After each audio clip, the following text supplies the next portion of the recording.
¿Cómo estáis? Bueno, Hola, Ariel. Ariel. Bueno, le voy a pedir a todos, sí. menos a Daniel Ahora Balonas, Ahora y a silenciamos. Estefania Paqui, menos a Daniel Balonas y Estefania Paqui, que los demás silencien los micrófonos, por favor, porque vamos a dar formalmente inicio a la jornada del día de hoy.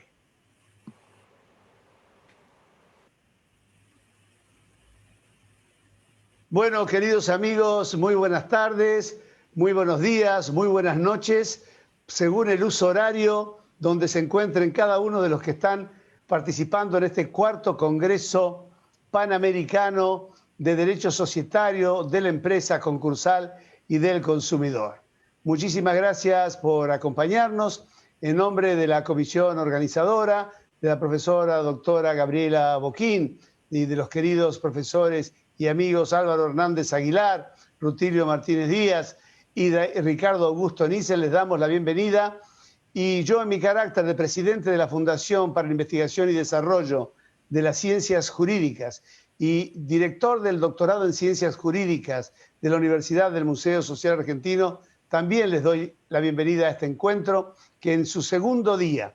Quiero contarles que en el día de ayer hemos tenido una enorme cantidad de participantes, porque no solamente se ha trabajado dentro de esta plataforma Zoom, sino que también esto ha sido retransmitido por Facebook en vivo por parte de la Universidad del Museo Social Argentino a toda su comunidad académica.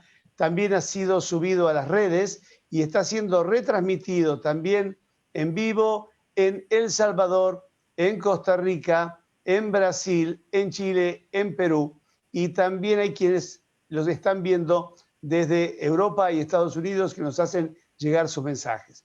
Hemos recibido enorme cantidad de mensajes de agradecimiento por este encuentro y yo quiero señalar que el gran éxito de este encuentro y de este congreso está en la altísima calidad y nivel de expositores, que no solamente son profesores consagrados, sino que también son queridos amigos que se han reunido con nosotros para continuar con la actividad académica en este dificilísimo tiempo de pandemia. Así que gracias por estar con nosotros. La única recomendación es que mientras estamos en el encuentro, salvo los moderadores habilitados y los disertantes, pedimos a los demás que por favor silencien sus micrófonos, así podemos disfrutar del trabajo de estos queridos profesores de Costa Rica, de El Salvador, de Italia. También vamos a tener de España, de Alemania, de Perú y de la República Argentina. Así que, sin más, le voy a dar la palabra al primer moderador, al profesor Daniel Balonas, un importantísimo también profesor en materia de Derecho Comercial y con una gran trayectoria en la materia concursal, que es la materia que tratamos en el día de hoy y que va a ser quien tendrá a cargo la moderación y la organización de la conferencia magistral de apertura de este día, que estará a cargo de la doctoresa Estefania Paqui, una luminaria en el derecho concursal europeo y una muy querida amiga de todos nosotros. Daniel Balonas, el micrófono es tuyo. Buena jornada para todos. Bueno, muchas gracias, Daniel. También les doy la bienvenida a todos, los saludo. Las felicitaciones a los organizadores porque todo viene saliendo impecable y sabemos que esto implica un gran esfuerzo de quienes lo organizan, especialmente Gabriela Boquín y Daniel Vítolo acá presentes, con lo cual mis felicitaciones y el agradecimiento por esta organización. Hoy comenzamos entonces con el panel de Derecho Concursal o el Día de Derecho Concursal en este congreso y tenemos a la profesora Estefania Paqui para traernos un poco las noticias de cómo está Europa enfrentando o cómo piensa enfrentar este proceso. Sabemos, como ayer lo dijo Daniel, que no son las mismas las condiciones, no todo lo podemos trasladar acá, pero sí es importante aprender sobre todo porque ellos vienen unos pocos meses adelante que nosotros y a lo mejor lo que están viendo y lo que están empezando a hacer creo que pueden ser ideas útiles que podamos de alguna manera trasladar. Por eso el agradecimiento a la profesora Estefania Paqui por dedicarnos su tiempo. Y pese a que es una conocida de todos nosotros, porque no es la primera vez que nos visita, De hecho, la hemos escuchado muchas veces en nuestros congresos, siempre con la generosidad de traernos las noticias de Europa. Pero de todos modos, la vamos a presentar. La profesora Stefania Pacchi es catedrática de Derecho Mercantil de la Universidad de Siena, titular de cátedra de la Universidad Carlos III de Madrid, presidenta de la Asociación Observatorio Internacional de la Deuda, es directora del curso de alta formación de Derecho Concursal de la misma Universidad de Siena, socia emérita fundadora y presidente del Instituto Iberoamericano de Derecho Concursal, es miembro correspondiente extranjero del Instituto de la Empresa de la Academia de Derecho de Córdoba, también de la Academia Colombiana de Jurisprudencia, fundadora y presidenta de la Asociación per gli Studi Concursali de la Toscana. Es habitual expositora en congresos, nosotros la conocemos por nuestro país, pero también en Italia, Argentina, Colombia, México, Perú, España, Chile, Uruguay, Puerto Rico, Venezuela, docente máster de la Universidad de la Sapienza de Roma y autora de innumerables publicaciones de derecho comercial que todos hemos leído, creo o intuyo que en muchos lugares del mundo, por supuesto en Latinoamérica, donde la conocemos. Antes de dar la palabra a la profesora Pacchi, les voy a pedir que todas las consultas que quieran formular me las envíen por el chat, por mensaje privado, para evitar que se confundan con el movimiento del chat de tantos presentes y se nos pierda alguna en el camino. Todas las que me envíen tomaré nota y las trataremos de formular al final de la exposición. Entonces, profesora Pacchi, le paso la palabra y la escuchamos con mucha atención. Muchísimas gracias. Buenas tardes para vosotros, buenas noches si hay alguien que nos escucha de Europa. Antes de empezar, me gustaría dar un saludo muy cordial y muy cariñoso a mi colega y amigo Daniel Roquevitolo, que me ha honrado con esta invitación, y a las otras autoridades de este cuarto Congreso Panamericano, la doctora Gabriela Fernanda Buquén, el doctor Álvaro Hernández Aguilar, el doctor Rutilo Martínez Díaz y el doctor Ricardo Augusto Nielsen. Un agradecimiento, obviamente, y también a quien está moderando esta sesión. Mi conferencia tiene como objeto el desafío europeo frente a la insolpandemia. Sabemos que el brote de coronavirus lógicamente ha puesto en posición de absoluta supremacía la tutela de la salud. Como instrumento de protección se ha dispuesto el cierre de todos los ciudadanos en sus casas y el bloqueo de todas las actividades con exclusión de las esenciales. Esta ha sido la primera medida de emergencia que los gobiernos han tomado. En la mayoría de los países, la situación de lockdown ha durado varios meses, provocando una gran sacudida para la economía. Se ha verificado un shock de oferta debido a la perturbación de las cadenas de suministro y un shock de demanda acompañados del efecto negativo de la incertidumbre de los planes de inversión. De consecuencia, las empresas registran pérdidas que reducen su capital y su capacidad de endeudamiento en los mercados. El número de desempleados aumenta dramáticamente de día en día y las condiciones en los mercados financieros se han deteriorado rápidamente. Los efectos de la crisis están afectando a la economía mundial y a la Unión Europea en su conjunto, como ha sido inmediatamente destacado por las principales instituciones internacionales. Del mismo modo, a como está pasando en muchos otros países, la pandemia está desafiando a Europa, no solo con respecto a las soluciones sanitarias, sino también respecto a las soluciones para sostener la economía. La Comisión Europea indica una contracción del Producto Interno Bruto del 8,3% en el 2020, en comparación con el 7,5% estimado anteriormente. ¿Cuáles han sido las decisiones fundamentales de la Unión Europea y de los Estados miembros? Podemos individuar diferentes sectores de intervención. Por la escasez de tiempo me limito a algunas notas, algunas pinceladas sobre intervenciones financieras y concursales. ¿Cuál ha sido el recorrido de los legisladores? Inmediatamente pareció fundamental, por un lado, preservar los sectores críticos de la economía, como los activos, las tecnologías y las infraestructuras, y por el otro ha sido imperativa la protección de los trabajadores y del empleo. La Unión Europea ha acordado 3 redes de seguridad inmediatas por un valor de 540.000 millones de euros para proteger a los trabajadores, a las empresas y los Estados miembros. La primera red para mitigar el riesgo de desempleo y contribuir a conservar puestos de trabajo y apoyar a las familias. El SURE, acrónimo de Support to Mitigate Unemployment Risk in an Emergency. Con este instrumento, la Unión Europea ayuda a los Estados miembros a cubrir los costes de los regímenes nacionales de reducción del tiempo de trabajo y otras medidas similares.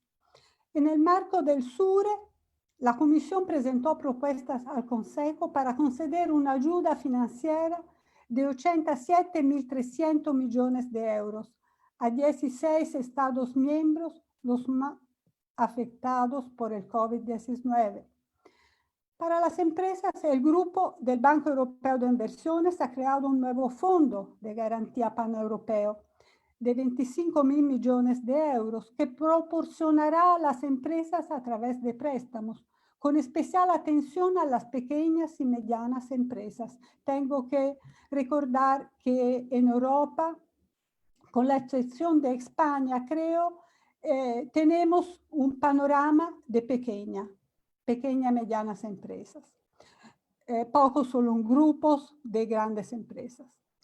Esta cantidad se suma a otros fondos de emergencia ya movilizados por el Banco Europeo de Inversión para responder a las necesidades de financiación a corto plazo de las pymes y para apoyar al sector sanitario.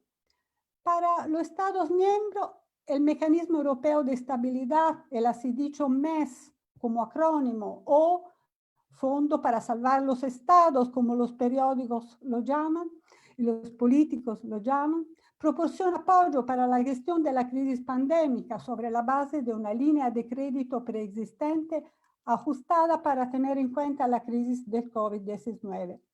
Puede prestar a todos los Estados miembros de la zona del euro hasta el 2% de su Producto Interno Bruto por un valor total de hasta 240.000 millones de euros. Al mismo tiempo, la Comisión Europea ha adoptado estas redes de ayudas, flexibilizando al máximo las normas presupuestarias de la Unión Europea y en particular revisando, era absolutamente fundamental, sus normas en materia de ayudas estatales. En consecuencia, ahora los Estados miembros pueden adoptar medidas para apoyar el tejido económico en derogación de las normas ordinarias sobre ayudas estatales. Pueden introducir sistemas de garantía para bonos y otros regímenes de liquidez, permitiendo que se atiendan las solicitudes de reembolso a causa de la pandemia de coronavirus. Se trata, en todo caso, de una medida temporal que dejará de ser aplicable a partir del 31 de diciembre de este año, salvo la normativa sobre ayudas estatales para la recapitalización de empresas no financieras que estará en vigor hasta el 1 de julio de 2021. Antes de esa fecha podrá modificarse y ampliarse, basado en la política de competencia o consideraciones económicas. De todos modos, la Comisión Europea ha aclarado que la ayuda no podrá condicionarse al traslado de la actividad productiva ni de otra actividad del beneficiario desde otro país del espacio económico europeo al territorio del Estado miembro que concede la ayuda, dado que esa condición sería muy perjudicial para el mercado interior. Además, la Comisión Europea ha establecido una iniciativa de inversión en respuesta al coronavirus para proporcionar liquidez a las pequeñas empresas y al sector de la asistencia sanitaria.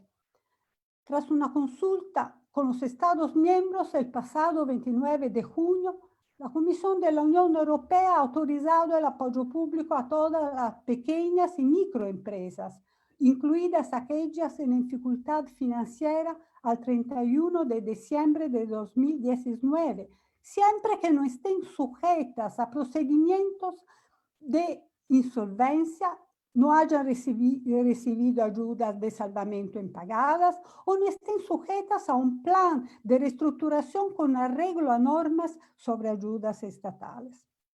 En concreto, los préstamos ayudarán a los Estados miembros a sufragar los gastos directamente relacionados con la creación o la ampliación de los regímenes nacionales de reducción del tiempo de trabajo y otras medidas similares que hayan adoptado en respuesta a la crisis actual.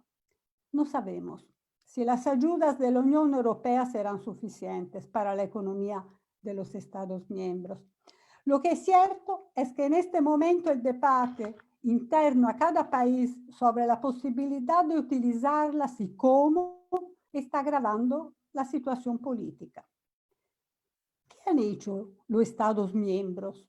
Francia, España, Alemania, Italia.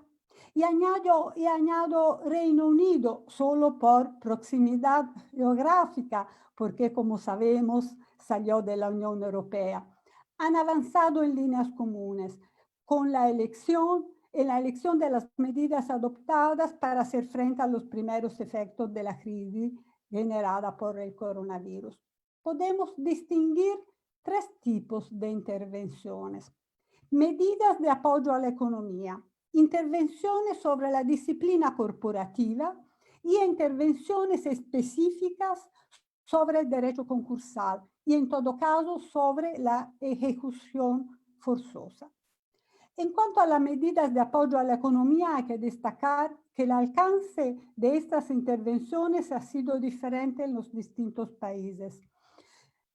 Y sin duda, el capital aportado por Italia es inferior al aportado por Alemania.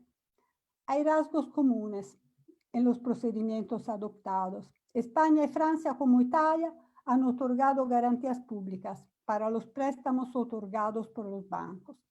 Para todos estos países, la garantía otorgada por el Estado y la financiación pública directa representan una excepción a la provisión de ayudas estatales, ya lo he recordado antes, este tema, establecida por la legislación de la Unión Europea. Sin embargo, hasta cierto punto, las prohibiciones siguen vigentes. De hecho, la excepción es limitada en el tiempo y solo afecta a las empresas que aún no se encontraban en una situación difícil antes del inicio de la pandemia. En Italia, esto significa, por ejemplo, que las limitaciones se mantienen con respecto a la crisis de Alitalia, la nuestra compañía de aviones, mientras que no impiden el rescate de Lufthansa en Alemania. Los perfiles interesantes se refieren a las excepciones permitidas a las regulaciones contractuales. Alemania permite una moratoria limitada para los consumidores y las pequeñas empresas que no pueden cumplir debido a la pandemia. La moratoria solo se refiere a los arrendamientos y los contratos de suministro de energía y de agua.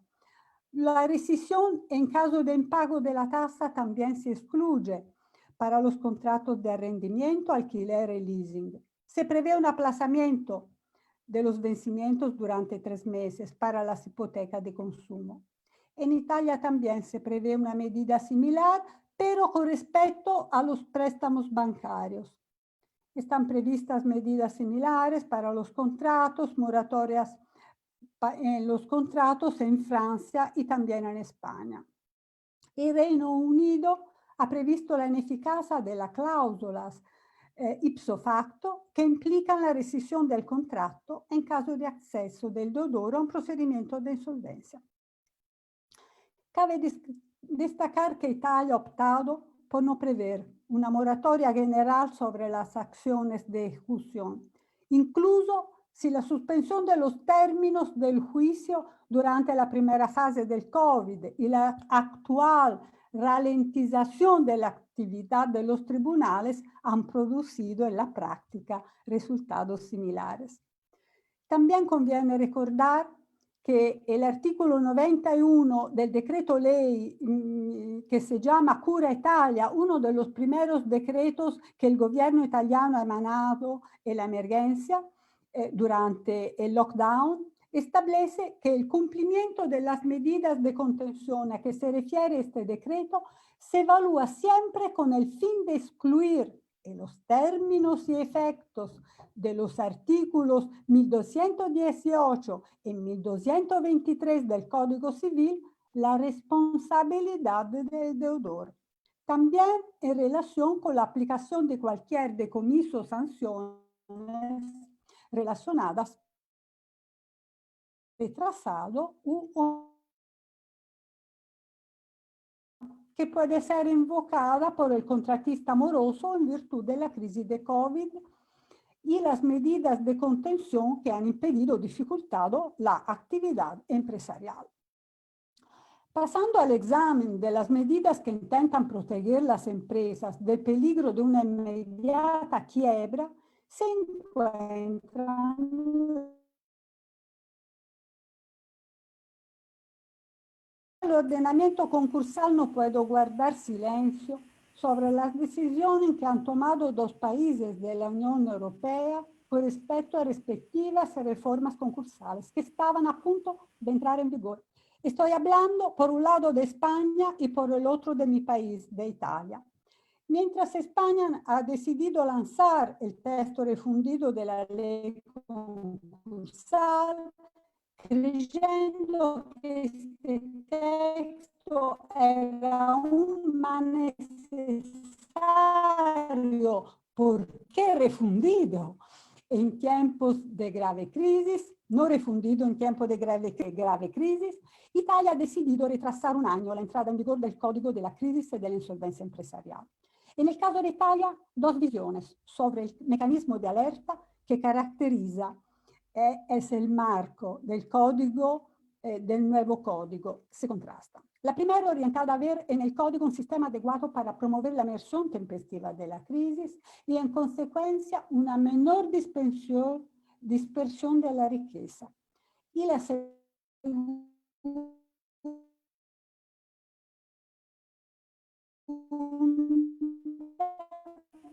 que teme el bloqueo del sistema debido a las herramientas que desvelan tempestivamente la crisis incipiente. Ha parecido urgente cristalizar la crisis provocada por el bloqueo, dándole tiempo y ayuda a las empresas para mantenerlas alejadas, al menos momentáneamente, del sendero concursal hacia el cual el procedimiento de alerta la habría obligada. Por lo tanto, Italia, como otros países de la Unión Europea, ha elegido intervenir sobre el tejido concursal existente. Observamos una tendencia general de las normas emergenciales que se han introducido en muchos países de la Unión Europea. Las intervenciones han sido reservadas para las empresas que gozaban de buena salud antes de la crisis de COVID-19, abandonando a las demás a su suerte, porque si la solución es incierta para las primeras, para estas últimas las dificultades son mucho mayores. Pero en muchos casos es difícil. Estamos teniendo algunos problemas de audio, no se le escucha perfectamente. ¿Quiere probar suprimir la imagen a ver si mejora el sonido? ¿Cómo? Cosa tengo que... ¿Ahora me escuchan mejor? Ahora se escucha un poco mejor, probemos si no. Cualquier cosa le aviso.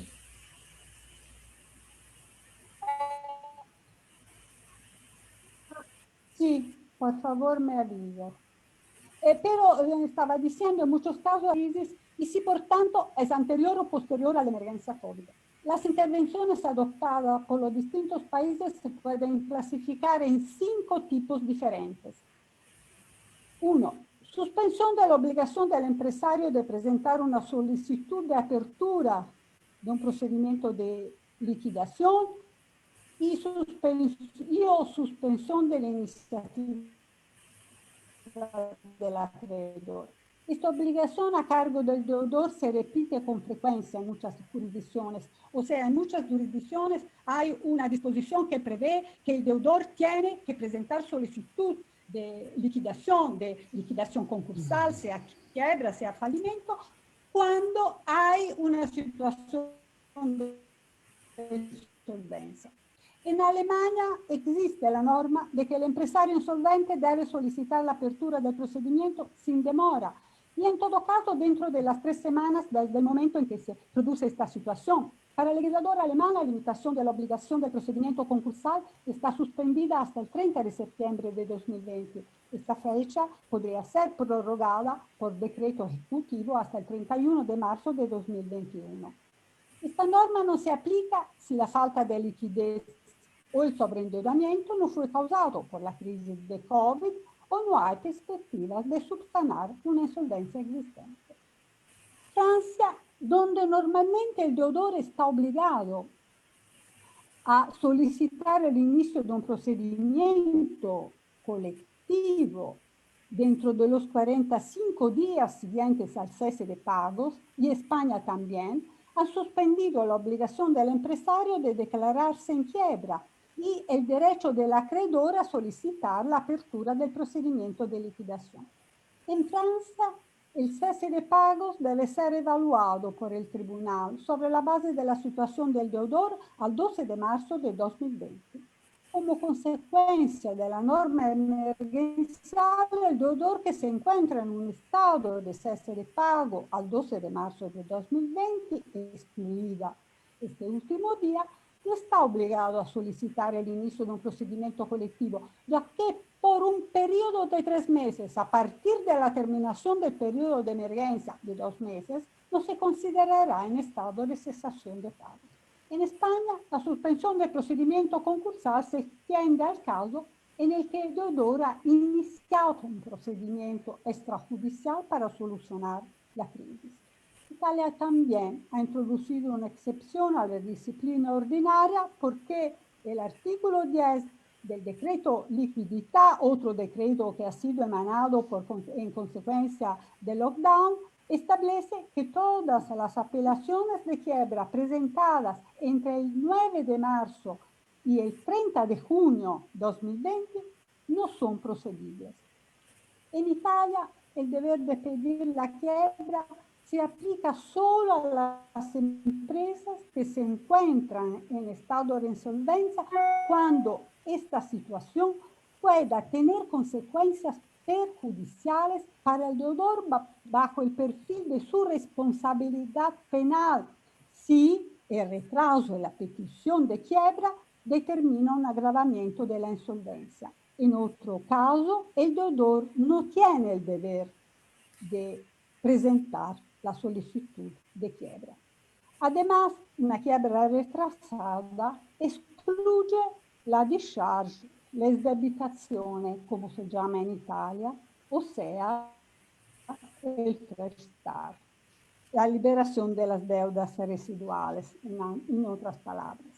El código de la crisis, que como ya he dicho no está todavía en vigor, con el mecanismo de alerta ha proporcionado herramientas para facilitar al empresario en crisis la entrada en el procedimiento, pero no ha creado nuevas obligaciones porque la solicitud sigue siendo un deber solo en caso de agravamiento del estado de insolvencia. Otras normas vigentes en Italia conducen a resultados similares a los de España, o sea, de excluir una situación de una declaración de quiebra, porque la presentación de un acuerdo de reestructuración de las deudas o la solicitud de un acuerdo con reserva, o sea, la solicitud de un plazo entre el cual concluir las negociaciones con la protección de las acciones ejecutivas, y ahora también la opción de un plan certificado, un plan totalmente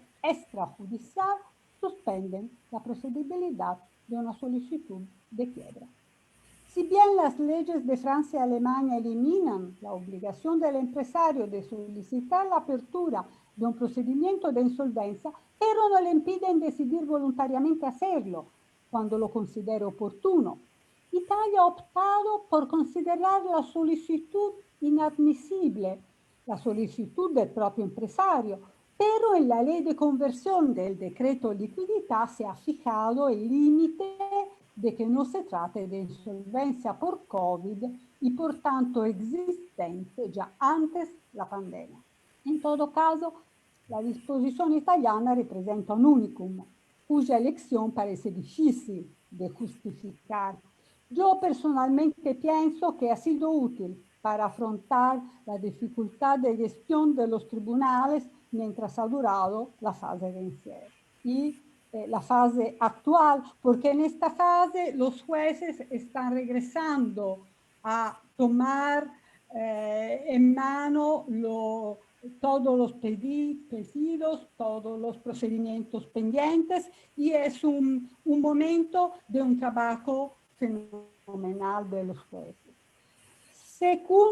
Segunda medida, suspensión del deber de recapitalización o liquidación. Varios países de Europa, como sabemos, como de Latinoamérica, requieren que los administradores promuevan la recapitalización de la sociedad o alternativamente su liquidación con carácter voluntario concursal cuando, como consecuencia de las pérdidas, se pierda más de un determinado porcentaje del capital social.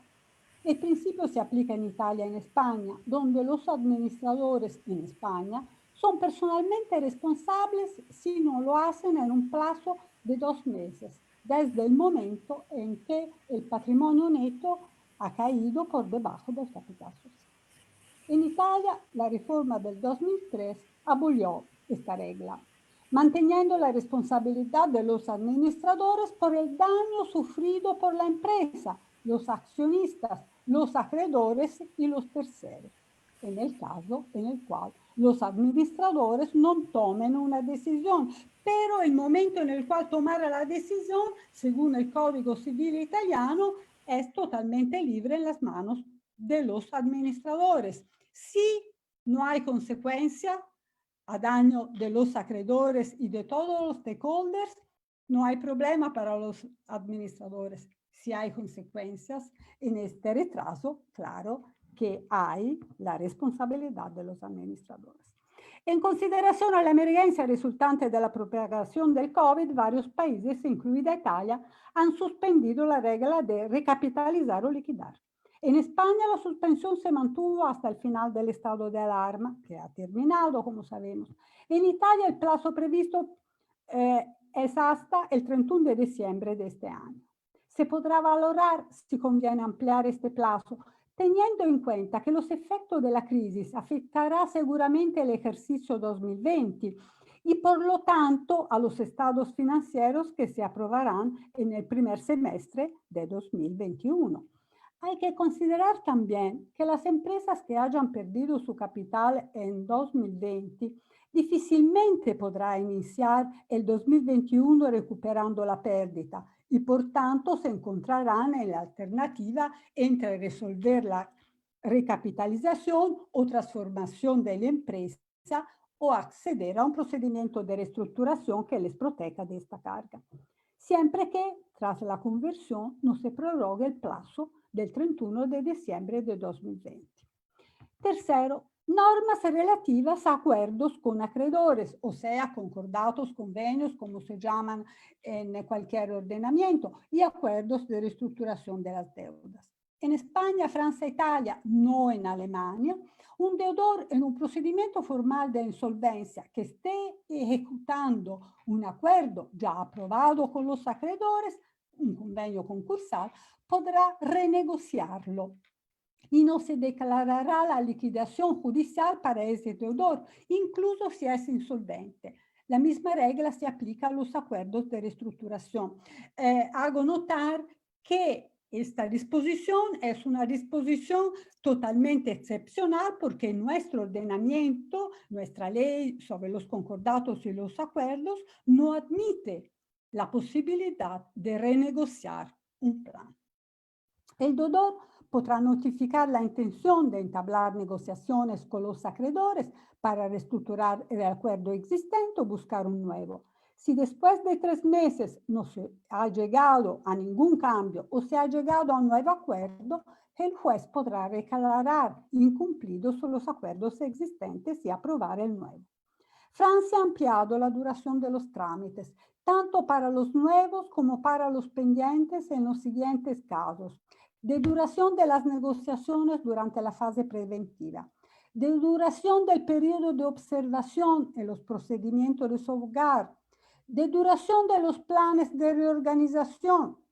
El deudor puede adoptar un procedimiento de salvaguarda acelerado sin ninguna condición de volumen de negocios anual, como la ley normalmente requiere. El crédito de quienes brindan apoyo financiero al deudor que pretende presentar un plan está respaldado por un privilegio legal. Se fomentan los procedimientos de liquidación simplificados. Los gerentes de las empresas, y esta disposición me parece particularmente interesante, pueden presentar ofertas por las empresas que administran. Cuarto, no Profesora, aplazamiento. ¿Sí? nada más que para avisarle, nos quedan unos 5 minutos y no tengo preguntas como para que pueda a lo mejor ir redondeando Ok. lo que nos No quiera contar. no aplazamiento del préstamo por parte relacionada. Alemania, Francia, España e Italia hanno suspendido el aplazamiento de créditos a empresas del grupo con familiares para préstamos concedidos durante la emergencia si se abre el procedimiento concursal en este periodo. Sin embargo, no siempre se reconoce la prededucción, pero quisiera decir que, que se trata de una disposición que seguro favorece la financiación por parte de las partes vinculadas. Para permitir que las empresas accedan a la financiación durante la crisis, Alemania ha introducido una disposición según la cual se favorecen nuevos préstamos a través de una prededucción. Los reembolsos recibidos en Alemania antes del 30 de septiembre de 2023 y las garantías otorgadas, otorgadas durante el periodo de suspensión, no deben considerarse perjudiciales.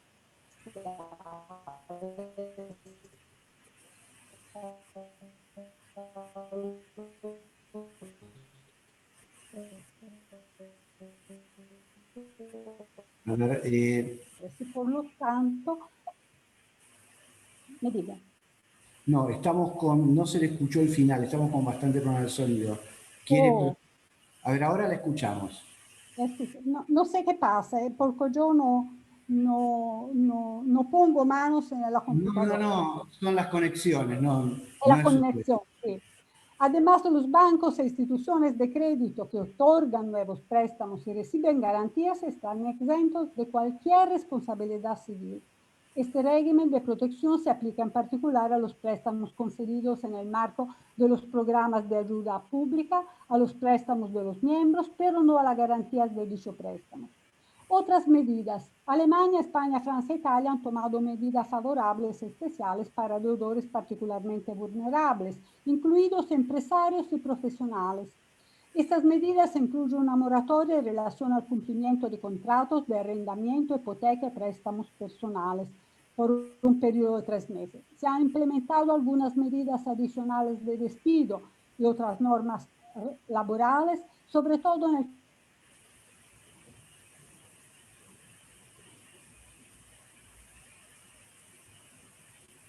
mayoría de las fiscales medidas están destinadas a aliviar la situación de los deudores vulnerables, incluidos en determinadas condiciones los empresarios.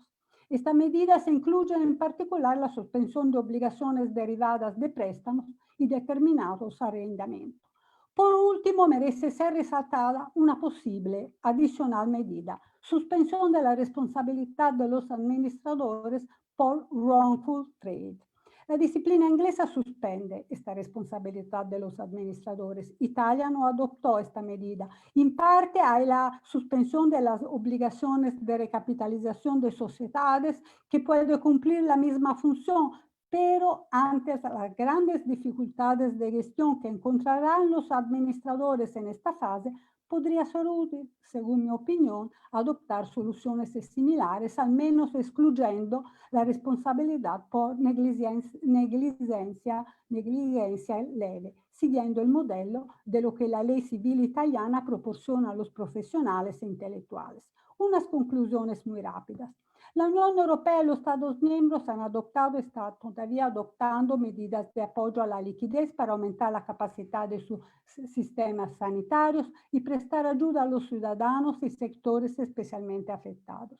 De verdad, el daño económico causado por el brote nos coloca ante un caso de evidentes externalidades negativas que debe ser manejado por el Estado a través de la actividad legislativa. Pero no es suficiente. Yo estoy convencida que en el momento de la aplicación cada norma, sea o no sea emergencial, tiene que estar respaldada tanto por la interpretación equilibrada del juez como por el esmerado trabajo de los profesionales. En las fases de crisis grave son más necesarias que siempre, además de las leyes adecuadas, las infraestructuras institucionales, judiciales y profesionales, organizadas y formadas, porque la actividad que se les exige es mayor y la rapidez de las decisiones determina la eficacia de cada herramienta. ¿Qué puede hacer el Estado? El Estado debe predisponer, por un lado, intervenciones de carácter económico para permitir la entrada de recursos a las empresas y por el otro de carácter legal para adecuar los instrumentos concursales existentes o crear nuevos, específicos y quizás de uso limitado temporalmente y subjetivamente. Necesitamos tener procedimientos preventivos de reestructuración ágiles, flexibles y económicos. Los procedimientos que conocemos ahora en Europa no son ni ágiles, ni flexibles, ni económicos. Y tendríamos la necesidad de actualizar nuestras leyes a lo que prevé la Directiva de la Unión Europea 1023 del 2019, que los Estados miembros tienen que implementar entre el mes de julio de 2021. En todo caso, es urgente intervenir, en particular para proteger a las pequeñas y medianas empresas, porque en un estado de emergencia como el actual, la ley concursal, orientada principalmente a la protección del acreedor,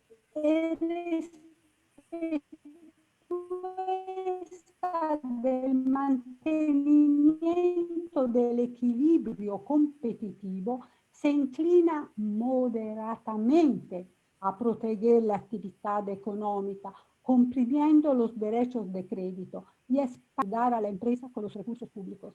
Estos son los puntos clave que de razón excepcional de esta magnitud. La vida de las comunidades humanas y los sistemas a través de los cuales se organizan puede examinarse según una de las grandes dicotomías que estructuran el pensamiento humano, la pareja de ordinario extraordinario. No cabe duda de que lo ocurrido desde enero de 2020 se coloca en el segundo lado. La emergencia del COVID supera la normalidad, regularidad, lo ordinario de las cosas y nos transporta a otro ámbito, como lamentablemente hemos tenido la oportunidad de experimentar en estos meses. En momentos extraordinarios o de crisis, sin que sea necesario evocar la etimología de esta palabra ampliamente utilizada, conviene destacar las debilidades o fortalezas, tanto de los individuos como de los grupos humanos, de sus organizaciones y de la ley. Generalmente situaciones de dificultades latentes salen a la luz y se hacen urgentes, mientras que en los casos más afortunados descubrimos que tenemos recursos inesperados o infravalorados. Esperamos que pueda ser así y que después de unos años podemos regresar a hablar en un congreso panamericano para decir que la crisis por COVID ha sido superada muy bien. Muchísimas gracias. Bueno, muchas gracias, doctora. La verdad nos ha ilustrado la profesora Pachi, no solo con Italia, que era lo que esperábamos, sino con el panorama de toda Europa, por lo menos de los países centrales, donde a veces nos vemos reflejados. Yo tengo una única pregunta que la formó el doctor Vítolo, que fue un tema que también en la conferencia tomé nota y le pediría, estamos un poco justos con el tiempo, pero a lo mejor si en un minuto nos puede contar, pregunta Daniel Vítolo, ¿qué piensa usted en cuanto a de dónde vendrá el esfuerzo más grande para la recuperación? ¿Si de las empresas o del Estado o los estados? ¿Quién tiene que hacer el esfuerzo más grande? No he escuchado bien la pregunta. ¿de dónde piensa usted que vendrá el esfuerzo más grande? ¿Si de los estados o de la actividad privada? Yo creo que en este momento el tema de este contraste entre Estado y actividad privada es muy urgente de solucionar. Yo creo que, yo hablo según la visual de Italia y de Europa, que no estamos todavía parados a pensar a la empresa como una entidad colectiva, como un centro de interés global. Y yo veo sobre todo en Italia que los privados no están acostumbrados a financiar estas actividades porque siempre hacen referencia al público, a los bancos, y los socios, por ejemplo, no tienen el deseo de ingresar en una financiación. Yo creo que será muy importante la recepción, la implementación de la directiva, porque la directiva deja la posibilidad, y yo decía, la posibilidad para la pequeña y mediana empresa. Yo decía que el panorama de las empresas de Europa, y sobre todo de pequeñas y medianas empresas, hay la posibilidad que los socios puedan ser incentivados hacia la financiación. O sea, protegiéndolo de la pérdida de su participación. Hay que probar esta posibilidad, porque una disposición que sanciona los socios no hace la suerte de un procedimiento de reestructuración. En este momento tenemos que pensar que muchas veces el empresario es el único que tiene el conocimiento de su empresa, y quitarles de la participación puede ser un instrumento peligroso para el salvamento de la empresa. Hay que salvar la empresa. La situación de Italia es una situación muy difícil en este momento, bajo el perfil político, bajo el perfil económico, y yo no espero muchas ayudas por parte del Estado.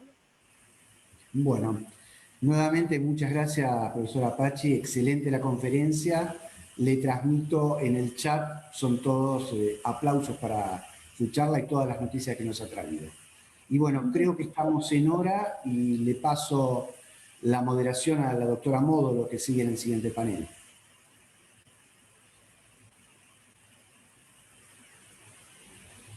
No sé, Nora, ¿estás?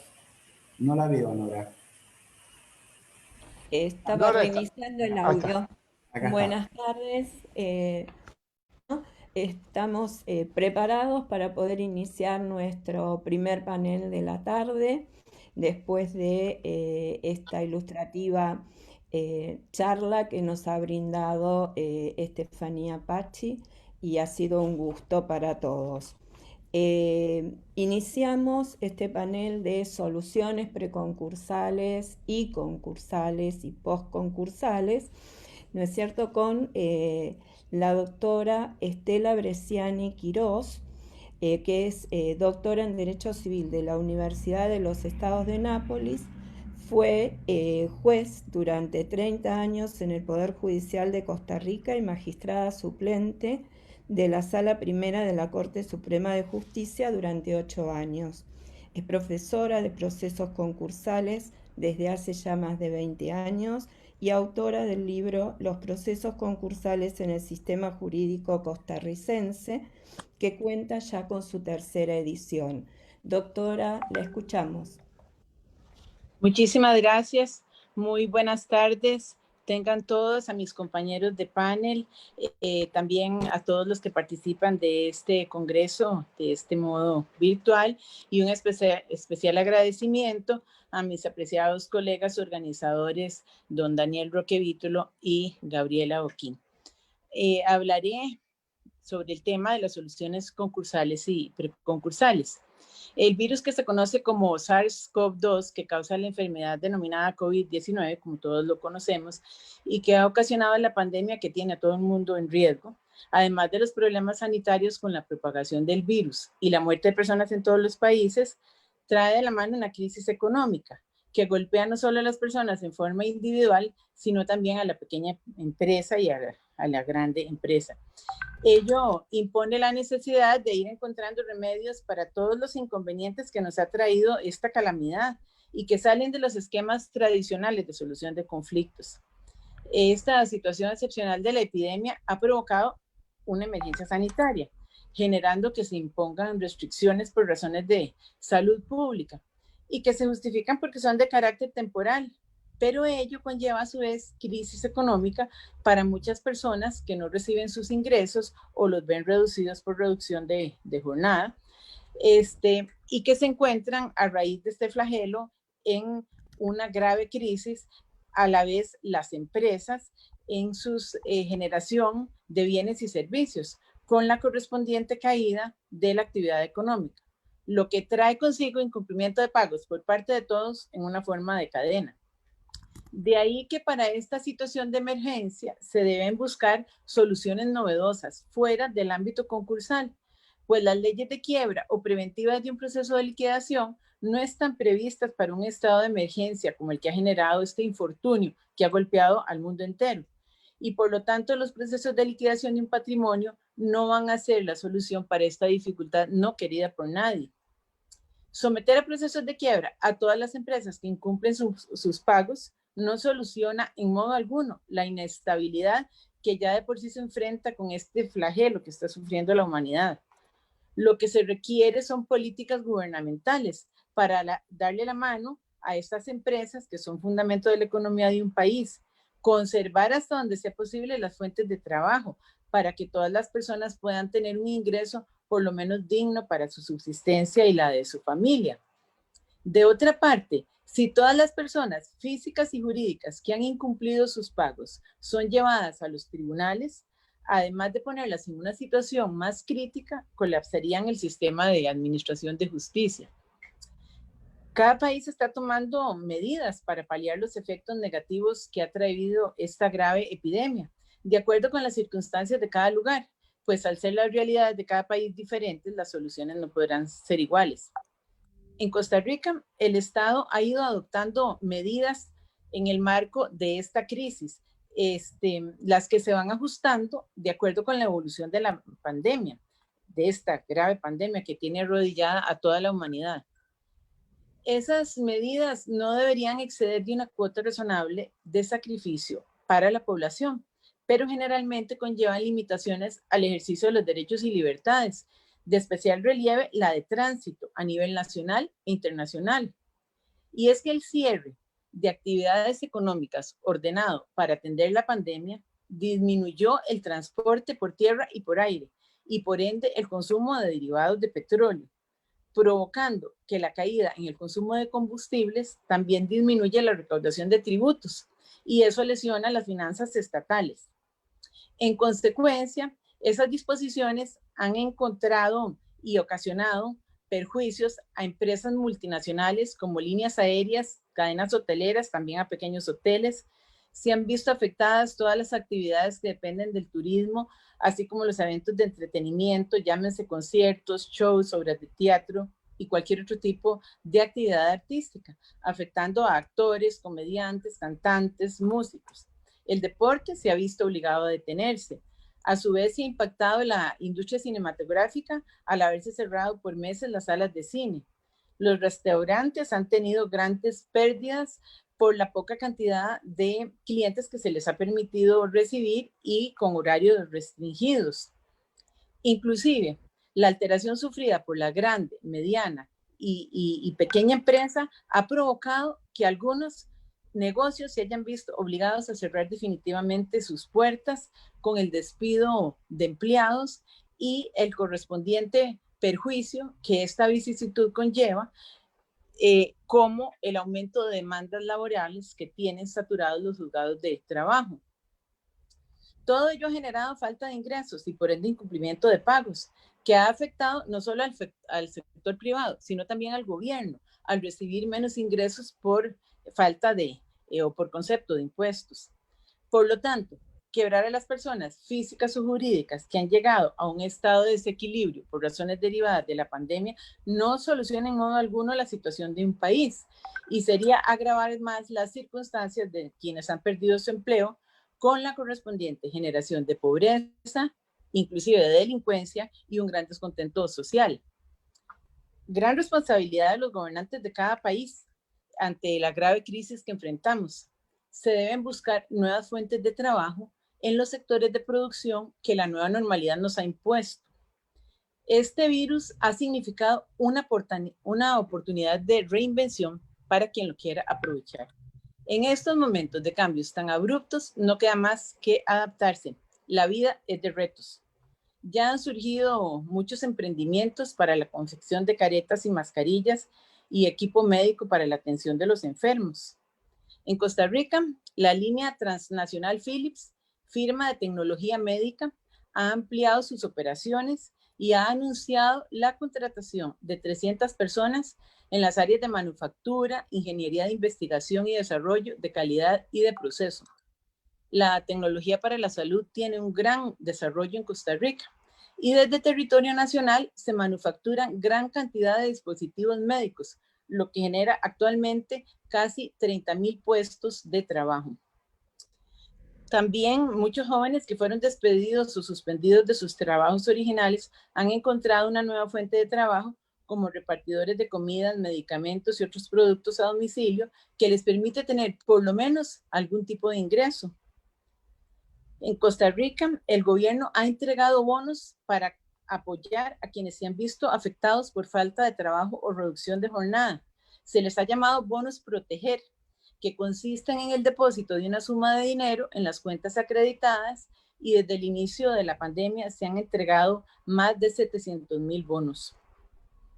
Los centros educativos, como han cerrado sus puertas y la educación se está recibiendo de manera virtual, el Ministerio de Educación Pública entrega paquetes de alimentos a los estudiantes de las escuelas públicas cada 3 semanas, 2 paquetes por cada estudiante, tanto de preescolar, primaria y secundaria. Las juntas de educación de cada centro educativo arman los paquetes que se entregan a sus padres o encargados y hasta cada 22 días se entregan 850,000 paquetes de alimentos. Por su parte, las entidades del sistema financiero nacional podrán renegociar las condiciones de los créditos con los clientes las veces que sean necesarias. Para así salvarlos de los efectos provocados por la crisis sanitaria.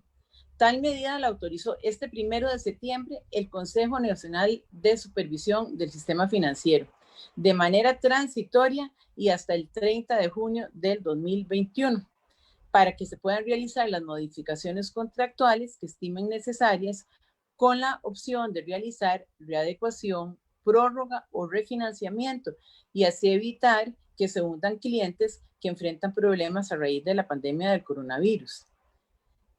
Por su parte, los bancos estatales, a 6 meses del primer caso de COVID-19 en Costa Rica, los 3 bancos mantienen medidas de apoyo a sus clientes afectados con el fin de que puedan readecuar sus deudas.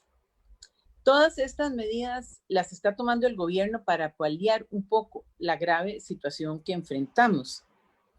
Al lado de todas estas disposiciones, en estos momentos hemos tenido una gran aliada, que es la tecnología, que ha permitido mantener en contacto a las personas, a las instituciones y a las empresas nacionales y multinacionales, laborando con teletrabajo, produciendo virtualmente, colaborando virtualmente. Y eso ha permitido de alguna manera que algunas o muchas empresas hayan continuado con el giro de su actividad y no llegar así a una crisis económica o financiera que las ponga en riesgo de verse afectadas con un proceso concursal.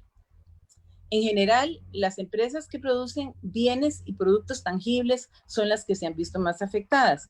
Sin embargo, el proceso de venta, como se hace de manera virtual, no se detiene. Las que producen servicios, que son en principio bienes intangibles, como manejar proyectos, administrar proyectos, dar capacitaciones, al hacerlo de manera virtual, su actividad continúa, no se interrumpe. Con la crisis, algunas industrias bajan y se reduce el tamaño del mercado, pero otras crecen y se les amplía el tamaño del mercado. Así vemos cómo la producción de artículos de limpieza y desinfección ha aumentado. Todo lo que es tecnología ha crecido. Para poder conectarse y trabajar o estudiar de manera virtual se necesita una buena computadora fija o portátil, un buen celular, un buen servicio de internet. Todas las actividades de manufactura, en consecuencia, deben continuar. Las fábricas de computadoras, de celulares y en general de todos los productos esenciales tienen que seguir produciendo y las empresas tomarán las medidas sanitarias para proteger a sus colaboradores. Pero en sí, el proceso de venta de esos bienes se hace cada vez de modo virtual. Con esta nueva modalidad del teletrabajo, la persona física no tiene que trasladarse al lugar donde labora, lo que significa flexibilidad para las personas que pueden trabajar virtualmente. Y otra ventaja es que las personas se ahorran tiempo, pues al no tener que trasladarse físicamente a su lugar de trabajo, pues así economizan tiempo de transporte. Ante esta difícil situación que enfrentamos a nivel global y en lo que atañe a los procesos concursales, como se ha expuesto, se debe evitar hasta donde sea posible la liquidación de empresas, que los gobiernos de cada país den la mano para las que hayan entrado en crisis puedan salir adelante y continuar con el giro de sus actividades mercantiles, y a los comerciantes individuales también darles el apoyo necesario para que poco a poco puedan superar esta delicada situación. En Costa Rica, Doctora, sí, ya termino. perdón. Ay, gracias. Sí, ya termino. En Costa Rica no ha habido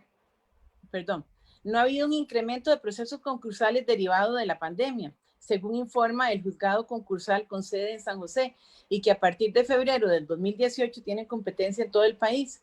Lo que tuvo un incremento a partir de esa fecha fue en concursos civiles de acreedores, pero no derivados de la pandemia, sino al asumir la competencia a nivel nacional. Con el paso de los meses se van flexibilizando las restricciones y esperemos que con un control razonable de la evolución de la pandemia, poco a poco se pueda ir superando el estado de crisis económica de las personas y que se puedan obtener ingresos que permitan una vida digna a todos los habitantes. Muchas gracias. Muchísimas gracias, doctora.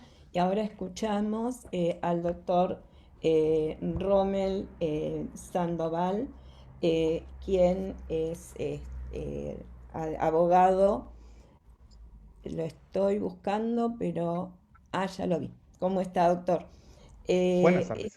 Abogado y notario salvadoreño, doctor en Derecho por la Universidad Autónoma de Barcelona, máster en Integración Regional por la Universidad de Rafael Candívar de Guatemala, especialista en Justicia Constitucional por la Universidad Carlos III de Madrid y ha participado como consultor en programas del Fondo Monetario, del Banco Mundial. Tiene un extenso currículum que no le voy a dar lectura porque lo más interesante va a estar en su disertación y cualquier mayor información la podemos obtener directamente ubicándolo a través de las redes. Doctor. Muy buenas tardes. Muchísimas gracias, doctora Nora Modolo. Es un placer estar en este evento. Quiero agradecer especialmente a los organizadores del Cuarto Congreso Panamericano de Derecho Societario, Empresa Concursal y Defensa del Consumidor por el honor que me han hecho. Felicito a las anteriores panelistas, quienes han hecho, creo yo, un panorama bastante amplio de qué es lo que ha sucedido en estas circunstancias globales del COVID. Antes de comenzar mi disertación, quisiera, bueno, ya estoy empezando la disertación, pero es importante poner en contexto a los oyentes, sobre todo con algún tipo de indicadores económicos para que vean la situación de la República de El Salvador en Centroamérica. La moneda de El Salvador es el dólar de los Estados Unidos, por lo que no hay una política monetaria autónoma. Se depende de las exportaciones y los tratados de libre comercio. Los principales socios comerciales son los mismos Estados Unidos de América, los países de Centroamérica y muy rezagado la Unión Europea. Y dependemos muchísimo de las remesas, también de los migrantes en los Estados Unidos. El 98% de las empresas en El Salvador, según los registros económicos, son pequeñas y medianas. Es importante mencionar que en El Salvador el Ejecutivo tomó, en comparación al resto de Latinoamérica, las medidas de confinamiento quizás más largas, o una de las más largas que han habido. Justamente en marzo ordenó el confinamiento, la cuarentena obligatoria para todos los salvadoreños, ordenó el cierre total de fronteras, puertos y aeropuertos, excepto para la importación de alimentos o medicamentos, especialmente los relacionados para la emergencia. Y prácticamente duró ese confinamiento hasta junio reciente, y en agosto ha ido abriéndose la economía. Durante la pandemia se dictaron algunas reglas temporales y excepcionales para proteger especialmente a los consumidores, como diferir pagos de créditos, servicios de telefonía y electricidad. Obviamente eso ha tenido un impacto económico en el sistema financiero, como en estas empresas a las cuales se les han diferido el pago de los servicios prestados. Durante el mes de marzo también se dictaron algunas medidas para la conservación del empleo, tratándose de limitar los despidos tanto en el sector público como en el sector privado, y aún así se han perdido, de acuerdo a los indicadores del Seguro Social y el Ministerio de Trabajo, alrededor de 80,000 empleos. Durante la pandemia se obligó a la cuarentena obligatoria de personas con determinadas enfermedades consideradas graves, a las personas mayores de 60 años y mujeres embarazadas. También durante este periodo, la Asamblea Legislativa aprobó una serie de recursos extraordinarios específicos a través de emisión de deuda, eurobonos, créditos con la banca multilateral por cerca de 3,000 millones de dólares para apoyar la economía, las medidas sanitarias, o sea, la compra de estos famosos ventiladores y cualquier otro tipo de equipos para las unidades críticas o las UCI. Se compraron alimentos específicos y se protegió especialmente el empleo público. Se ha mantenido hasta el momento. Lo que amenaza, el empleo público es justamente la caída de la recolección de impuestos, de todo tipo de impuestos, obviamente porque la economía ha estado prácticamente cerrada. La deuda pública hasta este momento llega hasta el 90% del PIB, por lo que pueden ustedes ver que se ha agravado el déficit fiscal. Antes de la pandemia estaba cerca del 65% más o menos. Dentro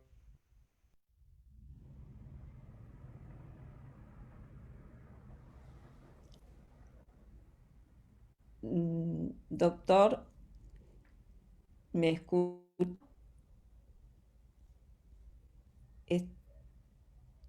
Estamos teniendo dificultad con su comunicación.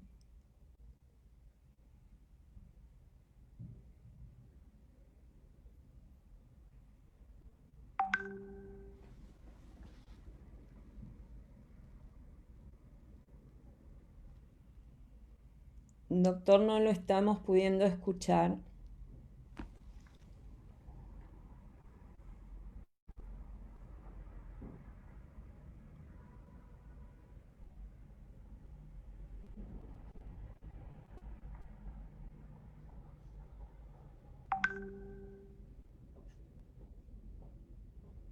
Lo perdimos al doctor Rommel, Sí. me parece. Bueno, si no lo podemos retomar, en todo caso, trataremos de buscar la reconexión y podremos pasar al siguiente disertante mientras tratamos de recuperarlo. Gracias. Perfecto. Gracias, doctor. Invito entonces al doctor Héctor Torres a unirse al equipo. Y les comento que el doctor es abogado y notario autorizado por la República de El Salvador, licenciado en Ciencias Jurídicas. Ahí regresó Rommel, ¿eh? A ver si cómo estamos conectados ahora. Sí, mil perdones. Tenemos una tormenta eléctrica justamente. Eso es lo bueno de la globalización y este fantástico evento, ¿verdad? Estamos en todo el planeta y pues lo mejor es que la tormenta eléctrica no lo electrocutó, así que adelante, Rommel, adelante. Gracias, muy amables por la espera. En ese sentido, se ha creado, bueno, como mencioné, se ha entregado dinero en efectivo, transferencia, cheque y alimentos a más de 800,000 familias durante esta pandemia. especialmente las más vulnerables, y se ha creado un fondo para el Banco de Desarrollo para financiar créditos blandos para la pequeña y mediana empresa, especialmente las afectadas por el COVID.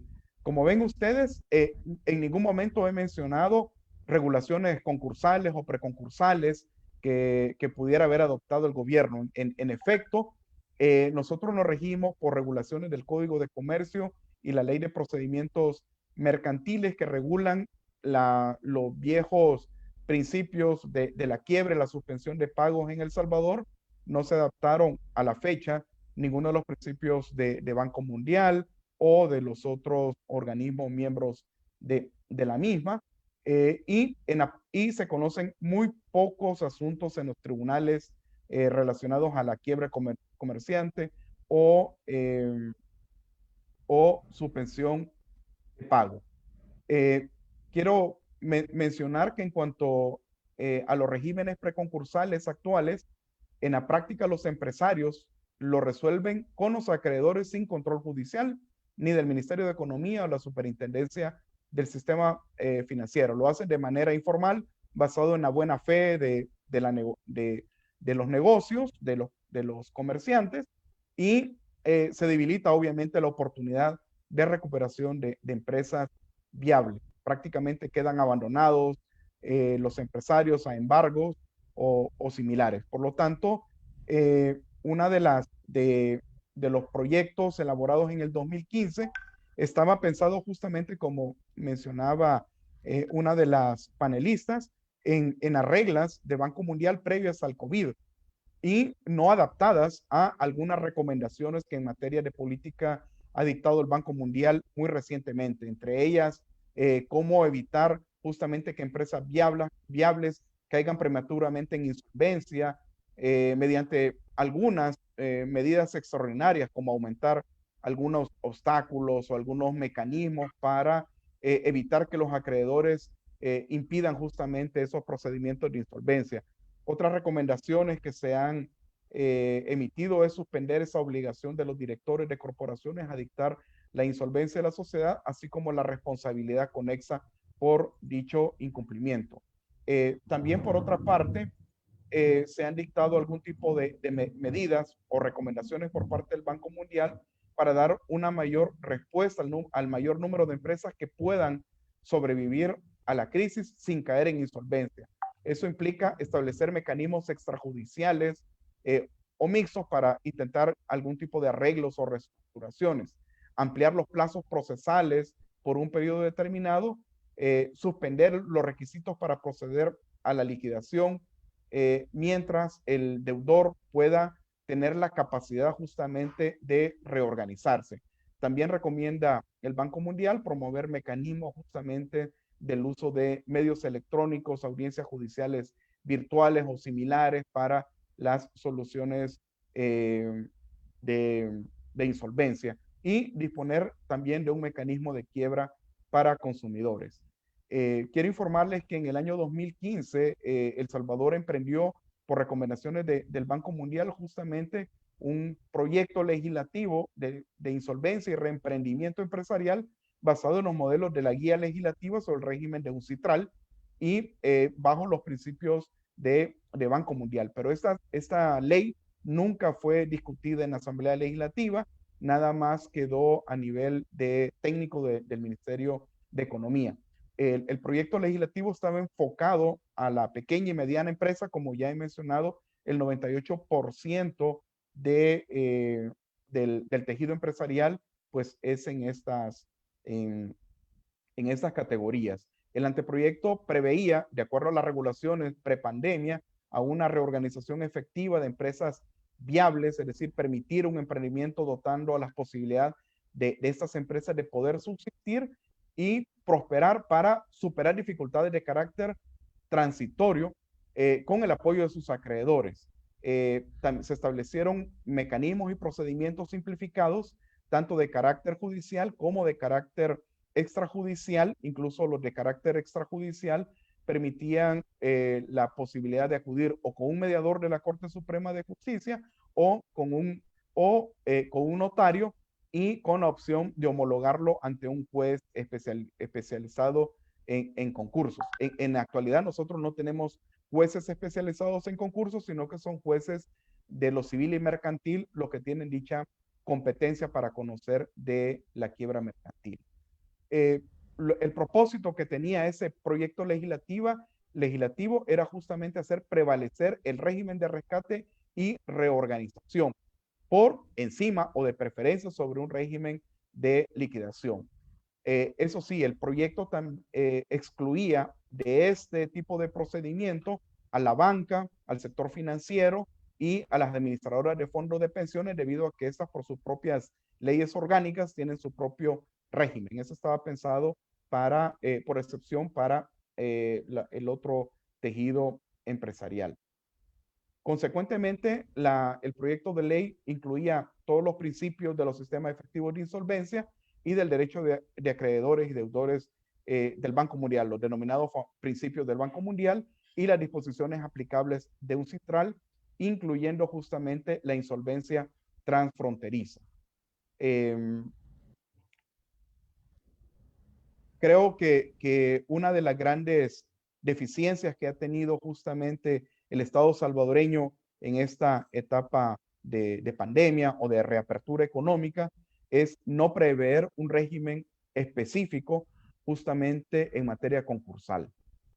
No lo tenemos, no se está discutiendo y es fundamental poderlo realizar a la luz no solamente de la experiencia europea que mencionaba la primera panelista, sino a través de la realidad también empresarial y económica del país.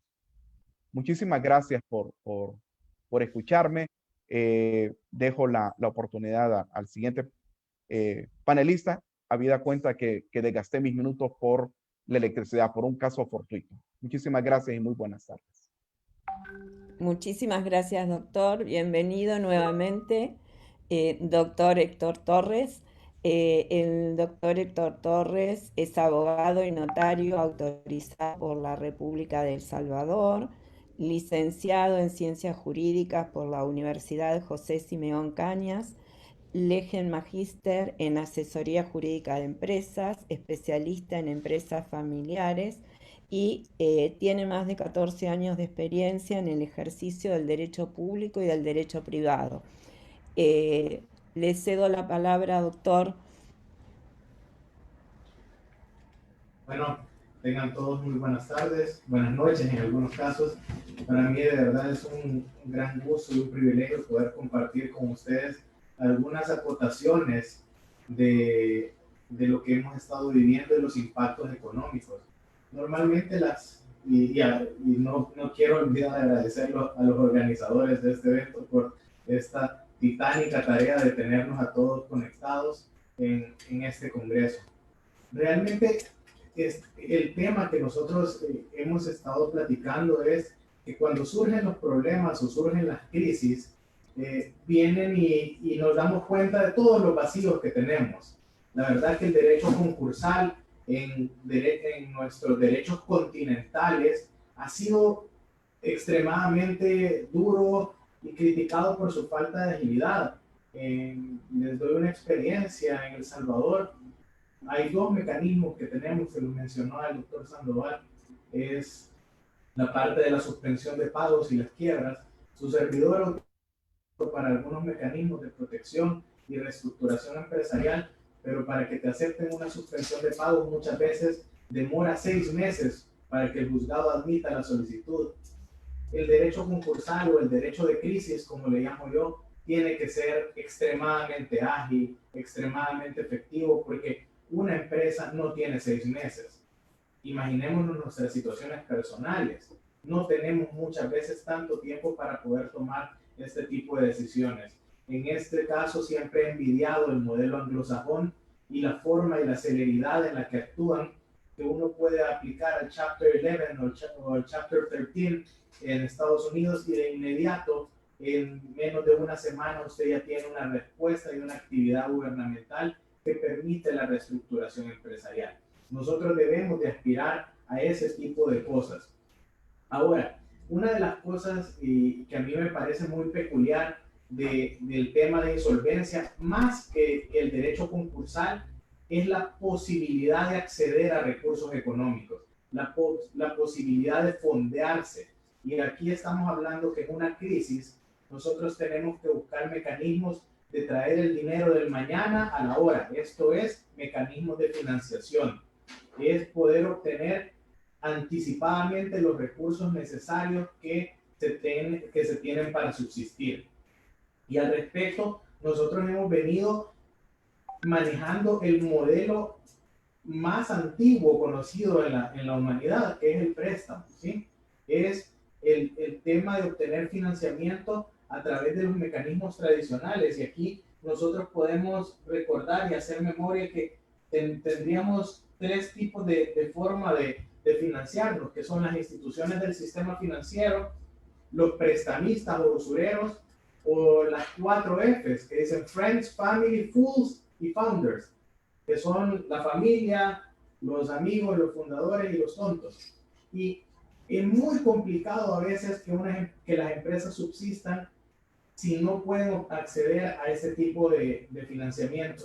El financiamiento tradicional para las empresas en tiempos de crisis normalmente es un financiamiento caro, ¿sí? Es un financiamiento caro y es un financiamiento escaso. ¿Por qué? Porque el gobierno, los gobiernos en nuestras economías latinoamericanas, inclusive mucho más desarrolladas, no alcanza a proteger a todas las empresas que se necesitan. Y algo que es un fenómeno en todos los países del mundo es que más del 80% de las empresas normalmente son familiares, es decir, son empresas cuya organización está en manos de una estructura familiar y un plan corporativo y de compliance limitado. Entonces, el acceder a este tipo de recursos para el 80% de las empresas en el mundo, en El Salvador son más del 90%, es sumamente complicada. Y aquí es donde surge una interrelación entre la tecnología y los nuevos mecanismos de financiamiento. Aquí vamos a unir a lo que yo llamo dos películas bien distintas de Tom Cruise. Una que se llama Jerry Maguire, que el tipo gritaba "Show me the money", o "muéstrame el dinero", y otra que es Minority Report, donde de repente él iba pasando por un almacén y salía una pantalla y le decía: "Qué bonita la camisa que has traído, te combinará con estas otras". Es decir, encontrar el dinero y encontrar la tecnología que permita enlazar esto. Ahora, aquí con mecanismos de financiamiento tecnológico, nosotros vemos el ejemplo es siempre empresarial antes que legal, porque en todo lo que es derecho de naturalezas económicas y en las otras áreas del derecho, primero surgen los temas y luego viene el derecho. Entonces, vemos mecanismos de crowdfunding o financiamientos colectivos que están enfocados en modelos de capitalización, en modelos de premio o en modelos de préstamo. También tenemos los mecanismos de financiamiento a través de la tokenización, y que es utilizar la tecnología blockchain para este tipo de instrumentos. Ahora, y antes de tocar cada uno de ellos y su realidad y su contexto en nuestras legislaciones, les puedo decir que uno de los principales limitantes de estos mecanismos financieros es la regulación financiera. La regulación financiera normalmente es estricta, es un poco engorrosa y es muy delicada para autorizar este tipo de operaciones de carácter público, ¿sí? Entonces, nosotros nos encontramos aquí con dos temas bien importantes. Uno es la captación colectiva de fondos, que normalmente es una actividad regulada. Y por otra parte, la colocación pública de valores, que también es una actividad regulada. La primera, regulada por el sistema financiero tradicional, bancos, cajas de créditos, cooperativas. La segunda, que interviene un mercado bursátil, tanto en su parte primaria como secundaria. Todos este tipo de operaciones normalmente están reguladas. Esto hace que empresas que busquen financiamiento a través de la colectividad o a través de las multitudes de crowdfunding tengan que acudir a legislaciones o a países distintos. Por ejemplo, en El Salvador, hacer un mecanismo de crowdfunding sería extremadamente riesgoso para la empresa que así lo realice, porque estaría haciendo un llamamiento colectivo al público para que invierta. Entonces, ese llamamiento colectivo, si bien es cierto, nuestra ley únicamente exige que se requiera autorización en los casos que se hagan por medios de comunicación masivo y al público en general, todo aquello que sea confuso o pueda generar lugar a dudas, la Superintendencia del Sistema Financiero va a dar su opinión. Y como nosotros sabemos, en el mundo del derecho siempre le va a dar dudas al regulador, ¿sí? Nunca van a permitirlo esto sin intervenir. En ese caso, el regulador prohibiría y de hecho hasta podría mandar a la cárcel a las personas que utilicen una colocación de fondos de esta manera. Entonces, ¿cuáles son los mecanismos que tienen estas empresas en tiempos de crisis para fondearse? Pues es acudir a países donde esto sí se permite, donde podemos tener modelos como se llaman GoFundMe, como se llama Kickstarter, como se llama Prodigy Finance en Inglaterra y en Estados Unidos, que prácticamente cualquier persona puede colocar dinero ahí para financiar proyectos de terceros en cualquier país. Y siendo esto que la sede está en el exterior, siendo esto que los fondos están en el extranjero, únicamente luego la empresa que recaudó los fondos, digamos que hubiese sido en El Salvador, tiene que hacer una diligencia nada más de nacionalización de dicho capital. Entonces, ¿qué es lo que nosotros estamos viendo? Lo que nosotros estamos viendo es que la globalización y la tecnología ha permitido liberalizar e independizar la forma en que se requieren y se adquieren los recursos. También es importante ver que estos financiamientos que son el negocio de las instituciones financieras no pueden venir y ser ajenos a estas. Estas tienen que venir e involucrarse en el mercado. Y aquí quiero traer dos conceptos muy importantes. Uno es el Open Banking y el otro es el Open Innovation. El Open Banking lo que va a realizar es que va a abrir las puertas de los bancos a que terceros puedan montar sus modelos de negocio a través de estructuras financieras ya armadas por los bancos. Y esto les permitiría también reducir las tasas de intermediación y por lo tanto competir con el financiamiento tecnológico, que por característica y por naturaleza va a ser más barato que el financiamiento bancario. ¿Qué es lo que entonces tiene que tratar el Open Banking? El Open Banking es que los bancos integren en su modelo de negocio las operaciones que normalmente están diseñadas para personas privadas que utilizan la tecnología. Y esto es mucho más fácil que el regulador lo permita. En El Salvador, realmente estamos todavía en un país en pañales con respecto a la tecnología, donde apenas empezamos a hablar de firma electrónica, donde apenas empezamos a hablar, eso sí mundial, de audiencias virtuales, pero que normalmente el auge tecnológico ha venido a traer que los casos se estén dando muchísimo antes que la regulación. ¿Qué es lo que estamos invitados nosotros en el país y normalmente con Centroamérica y países latinoamericanos? Es afrontar y adoptar modelos de inclusión financiera que permitan a las personas y a las empresas acceder muchísimo más fácil y más rápido a los créditos. Poder venir y obtener financiamiento con estructuras de evaluación de riesgo un poco más modernas y mucho más ágiles.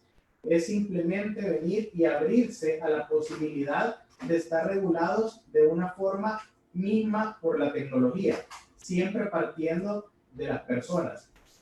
Es una cosa que es bien importante y que los abogados tenemos a ser fanáticos de esto es la regulación.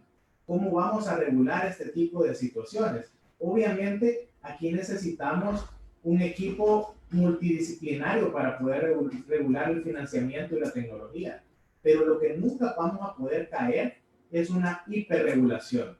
Todos sabemos que la hiperregulación lo que hace es que la gente empieza a buscar los vacíos y los lados ocultos que hay en las leyes para poder encontrar una solución. y lo que debemos de buscar dentro de los mecanismos alternativos financieros con la tecnología es simplemente abaratar el costo del financiamiento para las empresas. Creo que tenemos un reto en los países latinoamericanos de poder utilizar este tipo de herramientas. Y por último, quiero dejar el tema de la tokenización de activos. La tokenización de activos es una herramienta vital para dos cosas. Uno es para la diversificación de inversiones y dos, para la obtención de liquidez. Obtención de liquidez es en la medida que yo por un inmueble puedo obtener liquidez inmediata. Y dos, que también yo puedo venir y en lugar de invertir solo en un tipo de inversión inmobiliaria, y estoy poniendo inmuebles para dar un ejemplo, puedo invertir en tres tipos. Lo dejo con este ejemplo. Si yo tengo $300,000 para invertir en un inmueble, ¿sí? Este es un inmueble residencial. He canalizado el 100% de mi inversión o de mi capital en una inversión residencial. Pero con la tokenización de activos, en este caso inmobiliarios, yo podría invertir esos $300,000 en $100,000 en un activo inmobiliario residencial, $100,000 en un activo inmobiliario comercial y $100,000 en un activo inmobiliario turístico. De esta forma, yo logro diversificación total en un solo rubro económico como es el inmobiliario. Aprovecho tres tipos de rentas distintas y en esos casos los propietarios de esos tres inmuebles obtuvieron financiamiento de inmediato, ¿sí? ¿Esto qué es? Es nada más traer las reglas de juego de los títulos valores, traer las reglas de juego del mercado bursátil a una democratización tecnológica. También es importante que los actores en cada una de estas áreas formen parte de la integración tecnológica. Y aquí, ¿quiénes son los actores? Los registros públicos. Los registros públicos donde se registran inmuebles, donde se registran garantías mobiliarias, donde se registran derechos de propiedad intelectual, pueden ser grandes baluartes en la dinamización de la economía. Y que yo quiero comentar, y con esto voy a cerrar mi intervención, es que únicamente ha sido la tecnología la que nos ha permitido seguir creciendo. Sin la tecnología probablemente no estaríamos experimentando los crecimientos o no fuéramos ni siquiera optimistas con el crecimiento económico. Los datos y la tecnología son los que permiten que nuestras economías todavía puedan crecer. ¿Por qué? Porque vivimos en un mundo que cambia. Y como todos han visto, el COVID o una crisis trastoca los planes mundiales de una forma que no podemos evitar y controlar. Pero necesitamos ser más accesibles a ciertas vías de financiamiento y la ley no puede venir y entorpecer este tipo de cosas. Entonces es el reto que tenemos como juristas de poder integrar una normativa técnica financiera que sea aplicable a las personas y a las empresas. Ahora con eso cierro mi intervención. Muchas gracias, doctor. Gracias por el tiempo dedicado y le cedo la palabra al doctor Efraín Hugo Richard, a quien todos conocemos de todos nuestros encuentros. Es profesor emérito de la Universidad Nacional de Córdoba, miembro de número de la Academia, director del Instituto de la Empresa, doctor honoris causa en varias universidades, publicista de libros y más de 1000 artículos. Doctor, su tiempo. Muy bien, gracias. Nos corre el tiempo. Muchas gracias a todos y a la base que me han dado, por lo cual ahora solo me queda tirar grandes pinceladas y lo voy a hacer en relación a las personas jurídicas. Habría mucho para hablar sobre la crisis para las personas humanas y tratando de dar esas pinceladas en forma global, general. Nada es copiable. Las ayudas estatales en nuestro país son muy diferentes a cualquier otra. Bien lo marcaban recién los que me precedieron en el uso de la palabra. Pero miremos el título de este congreso: Recomposición de las relaciones jurídicas en la pospandemia. Este es el desafío. Y para este panel, soluciones preconcursales y concursales. Y frente a ello, no tengo duda en aconsejar los acuerdos preconcursales, pero voy más allá.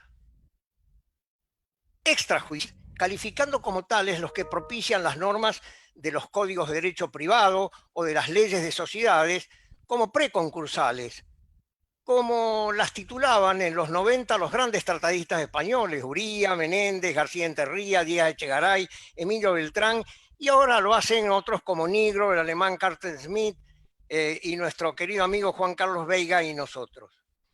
Incluso aconsejando la confidencialidad y la desjudicialización, porque este tema hay que vincularlo a la viabilidad del negocio, y en esto me uno a Vítolo, que sostiene que a las empresas no viables lo mejor que puede ocurrir es desguazarlas lo más rápido posible, evitando las pérdidas de valores. Después de este introito, dejemos algunos aspectos. Primero, el derecho concursal brinda soluciones individuales y hoy estamos frente a problemas globales y esas soluciones individuales no siempre son efectivas si no hay esa viabilidad o por problemas de sus propios deudores, a los que me voy a referir enseguida. Hay pérdida de valor y no necesariamente reactivación, costes y tiempos.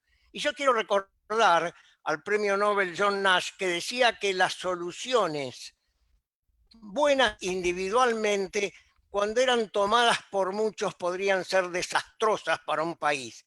Y esta es la preocupación de algunos de los que me antecedieron, de atosigar a los estrados judiciales con procesos concursales que tratan de salvarse individualmente. Claro, estimulan los proyectos que tenemos nosotros en análisis, estimulan a concursarse, pues no hay otra forma de brindar escudos protectores, como por ejemplo ha insinuado el Instituto Iberoamericano de Derecho Concursal en su primera recomendación, y el punto central es la inmovilización de la cuenta corriente bancaria. Quien tiene inmovilizada una cuenta corriente bancaria es un muerto económico.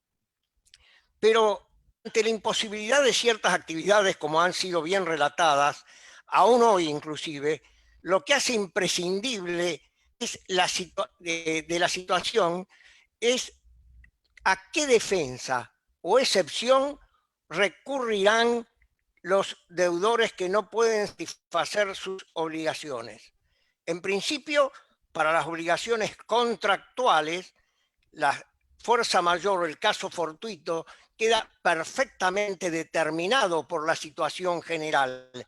Y a través de esto, una serie de otras normas concomitantes, como es la frustración del principio del contrato, la imprevisión, los no efectos de la mora frente a estas imposibilidades generales o temporales. En principio, esto no se aplica a las obligaciones dinerarias ni del trabajo. Se han intentado aplicar en relaciones de trabajo y han sido rechazadas estas defensas en la Argentina. Pero cuando salgamos de la pandemia y haya muchísimos negocios cerrados, como ya vemos las vidrieras con el se alquila o se vende, se omitirá aplicar las normas del caso fortuito y la fuerza mayor como eximidoras de responsabilidad también para obligaciones dinerarias, de moneda extranjera. Yo tengo mis dudas de la jurisprudencia que pueda haber dentro de 10 años sobre este punto. En este marco, y dentro del Código Civil, para los contratos de larga duración encontramos una referencia a quien Rommel se refirió, que es la renegociación privada. El artículo 1011 intima a la renegociación privada, que debe ser de buena fe y si fuera posible imponerla obligatoriamente sería ideal, aunque los diarios del mundo están indicando que se está renegociando, se están llegando soluciones. Si tengo tiempo voy a dar algunas de ellas. Y es fundamental entonces el renegociar de buena fe. Y la validez de esas renegociaciones está asegurada por las normas de los códigos civiles y comerciales de cualquier lugar del mundo y hasta en nuestra ley concursal por el artículo 71 dentro de los acuerdos preconcursales frustrados. De frente a estos sistemas individualistas, yo diría, de los procesos concursales, se abre otra visión que es la conservación de la empresa y de los puestos de trabajo. O sea, que no se postula solamente la solución para la sociedad concursada, persona jurídica societaria, sino la posibilidad de conservar su actividad y no necesariamente ni la posición de los socios ni inclusive la existencia de la sociedad misma. Miren el caso Creu, que le transfiere la totalidad de sus acciones a un consorcio financiero presentándose en quiebra ante los tribunales de Wall Street. Este tema está vinculado con la viabilidad de la posibilidad de la reorganización y a un tema que suelen tratar de evadir el concursalismo clásico, que es la viabilidad de la actividad.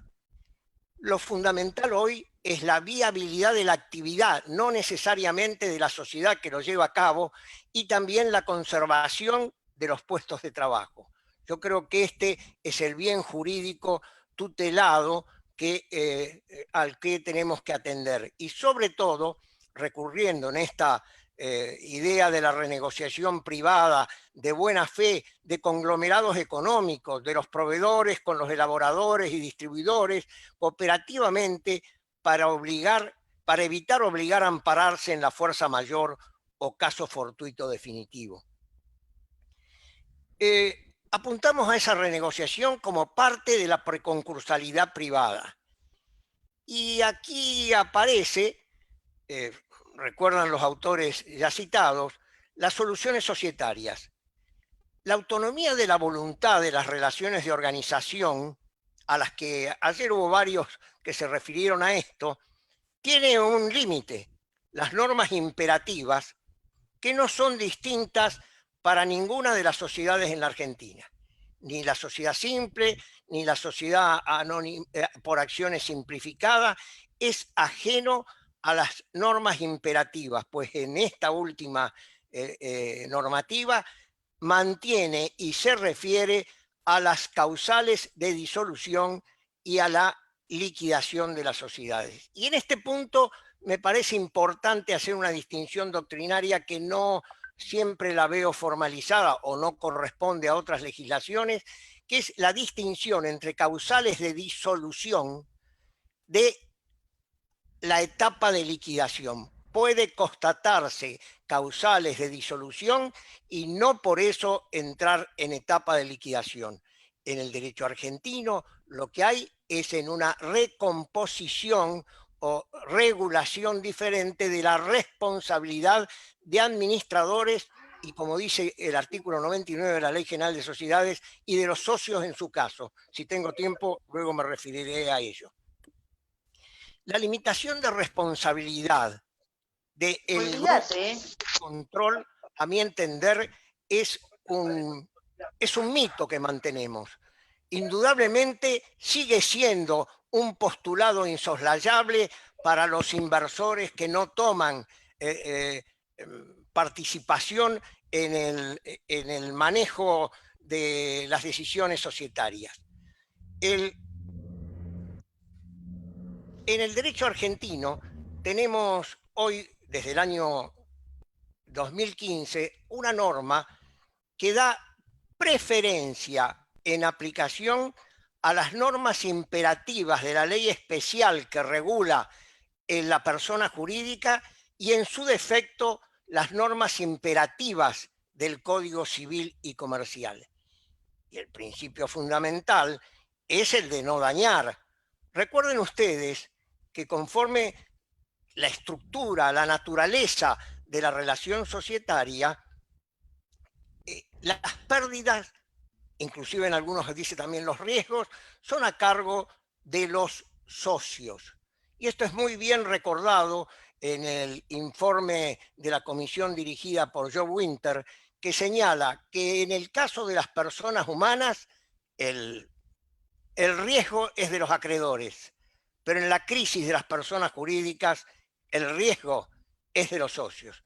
Y recuerden ustedes ya cuánto se ha estado hablando por quienes me anticiparon el uso de la palabra, de las formas de financiamiento. Y en este punto cabe señalar que en las causales de disolución, como ya ocurrió años atrás, se ha suspendido, lo dijo Paqui en su conferencia magistral inicial, se ha suspendido la causal de pérdida del capital social, o sea, de insolvencia patrimonial, que en la Argentina tiene que ser del 100%. O sea, tiene que haber patrimonio neto negativo. Esto está suspendido hasta fin de año, pero sí queda, en cambio, otra que hace más bien a la cesación de pagos, que es la imposibilidad sobreviniente de cumplimiento del objeto social. Y esto hoy es muy grave y ya muchos han desistido de seguir adelante con las actividades, cerrando sus negocios e iniciando liquidaciones privadas. En un punto sensible será la confluencia de las relaciones laborales que impiden despedir e imponen doble indemnización frente a estos cierres compulsivos que, si se aplicara la ley de contrato de trabajo, permitirían abonar el 50% de lo que les correspondería como indemnización. Sigo adelante. ¿Es obligatorio frente a una causal de disolución disolverla, liquidarla a la sociedad? No, de ninguna manera. Como dije, hay un agravamiento de la responsabilidad que, si no se produce daño, no pasa absolutamente nada. Y las soluciones están contenidas en la reintegración del capital social. Lo veo a Daci y recuerdo su famoso libro sobre derecho de receso, la reintegración del capital social, la capitalización, que puede ser por los propios socios, por terceros o por la capitalización de pasivo. Pero esta capitalización, que fue usada y abusada en la primera década de este año con los acuerdos preventivos extrajudiciales, que hasta permitieron a los pocos meses de homologados los acuerdos repartir utilidades entre los socios, esta capitalización de pasivo no debería ser obligatoria. Y ustedes van a ver que hace muy pocos días en Chile se ha solucionado el caso de la propietaria del Hotel Conrad a través de obligaciones convertibles en acciones, o sea que son convertibles por decisión de los socios, perdón, de los acreedores. Ya recordaban recién también que este tipo de acuerdos está aconsejada por el Banco Mundial, por UNIDROIT, y también nuestra Corte Suprema en el caso Comercial de Plata habló del proceso concursal como última ratio preventiva que procura remediar el estado de cesación de pagos, atendiendo coetáneamente la protección de la empresa y la satisfacción del derecho de los acreedores. Y ese es, a nuestro entender, la solución que debemos enfrentar. Pero es un tema fundamentalmente económico. Después, cuando termine estas imposibilidades, así como nos señalaban la cantidad de empresas que han crecido en la pandemia, hay otras que han sido aplastadas, particularmente toda la industria del transporte, del turismo, han sido aplastadas. ¿Y van a ser viables? Estoy a 2 minutos de terminar. ¿Van a ser viables? Bueno, este es el punto fundamental. Y ya algunos hablan de ayudas financieras, opinables en la Argentina por su dificultad económica, y estas sería interesante que fueran capitalizables, como se prevé las ayudas a las compañías aéreas, KLM, Lufthansa, etcétera, etcétera, etcétera. Y la República de Colombia, con el decreto 811-2020, ha autorizado al Ministerio de Hacienda a dar préstamos con la condición de capitalizar y que haya rescate por los accionistas privados. Señores, hay préstamos que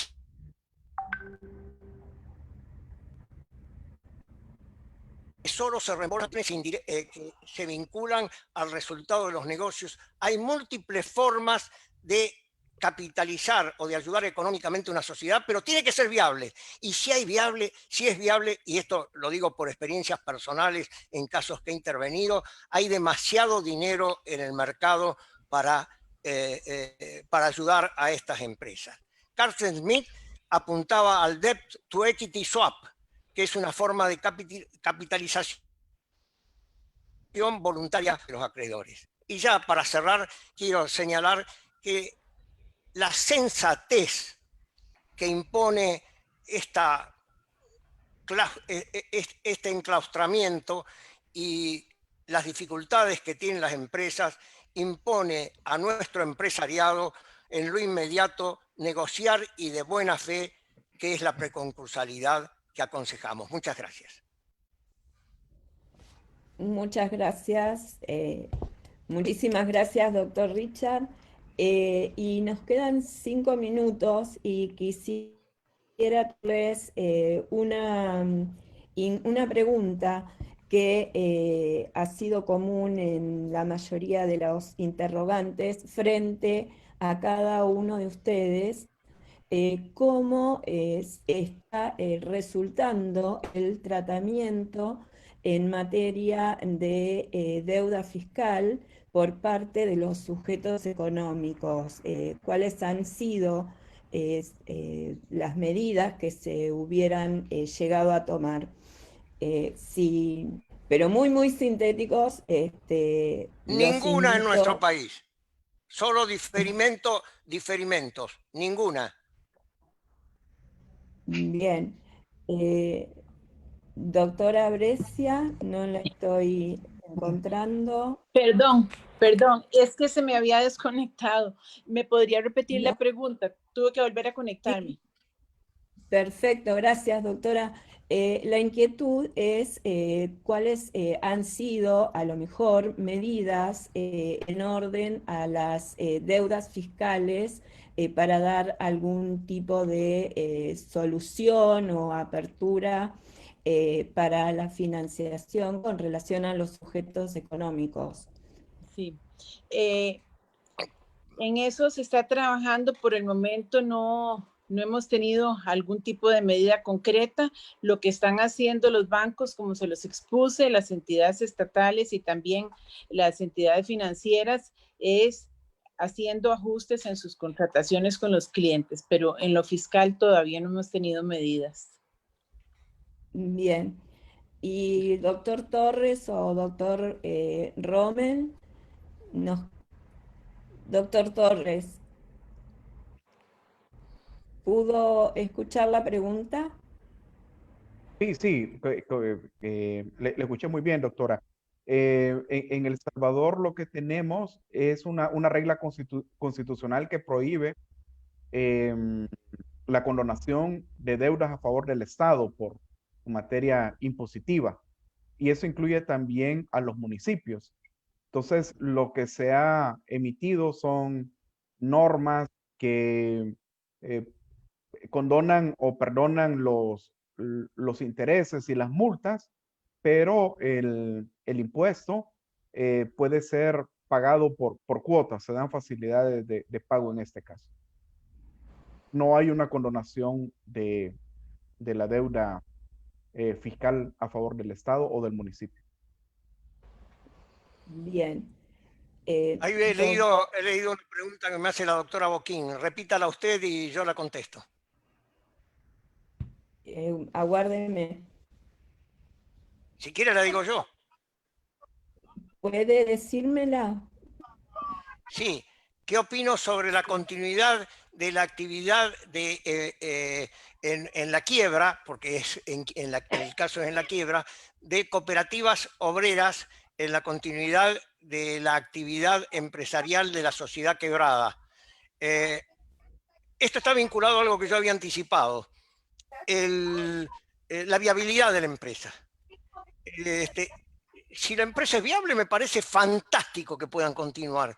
Si la empresa no es viable, es condenarlos a un suplicio particular a los trabajadores cooperativistas. No creo que sea conveniente hacerlo. Ahora, hay una particularidad en el derecho procesal concursal argentino. Sostienen en general que no hace falta el plan de negocios. Fíjense ustedes que en las sociedades, en la memoria, están obligados a presentar el plan de negocios sobre la actividad del año inmediatamente futuro. Y no se exige nada. Solo al síndico, en la quiebra ya, para que prosiga eventualmente la actividad, tiene que demostrar la viabilidad de la actividad. Pobre síndico, son los originales directivos de buena fe los que tienen que ver la posibilidad o no de seguir adelante con el negocio. Y bueno, ahora a las cooperativas de trabajo se les brinda la posibilidad de pujar, si fracasa el acuerdo, en una segunda ronda, lo que yo le llamo el acuerdo heterónomo, el doctor Dazo le llama crandown, el acuerdo heterónomo se les permite postular con sus créditos por la continuidad, por la adquisición de la empresa. Pero si adquieren una empresa inviable, lo mejor que pueden hacer es venderla y eventualmente recibir todo lo que puedan recibir a través de una adecuada liquidación, una organizada liquidación, porque en nuestro país es posible que una sociedad en liquidación esté concursada. Bueno, es complejo el esquema argentino y hay una suerte de esperanza de los trabajadores de una empresa inviable en que siendo dueños de ella la van a hacer viable, pero a la postre van a depender de subsidios del Estado y de las migajas que le tiren. No sé, Gabriela, si está bien lo que... Si me querés pedir más información, con todo gusto te contesto. Yo... Gracias, Hugo.